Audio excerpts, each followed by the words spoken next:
প্রিয় ভিউয়ার্স, দেশে এবং কাছের বন্ধুরা, দেখুন আমার কয়েকটা থাই আমরুজ গাছ আছে।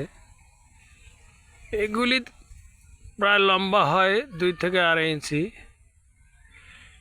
প্রতি বছরে 3বার ফল আসে। কি পরিমাণ যে ফুল আসছে! কয়েকদিন আগে ফুল শেষ হয়েছে, খাইছে মানুষ, আমরাও খাইছি। এখন আবার পুনরায় ফুল করছে।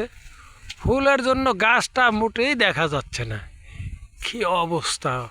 প্রায় বছরে বোধহয় একটা গাছ থেকে 10 পন আমরুজ হয়। এটাকে পাইনাপেল কয়, মানুষ কি কি নামে জানি না, আমাদের দেশে আমরুজ বলে। এটা লাগাইছে, এটার বয়স হয়েছে প্রায় 5-7 বছর। প্রচুর ধরছে, প্রচুর প্রচুর, বলার মতো নয়। আল্লাহর কি রহমত! এই আমরুজগুলো সাদা হয় এবং লাল হয়,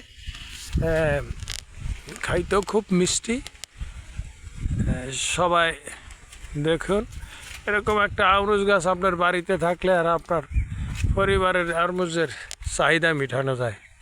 সবাইকে ধন্যবাদ। আসসালামু আলাইকুম।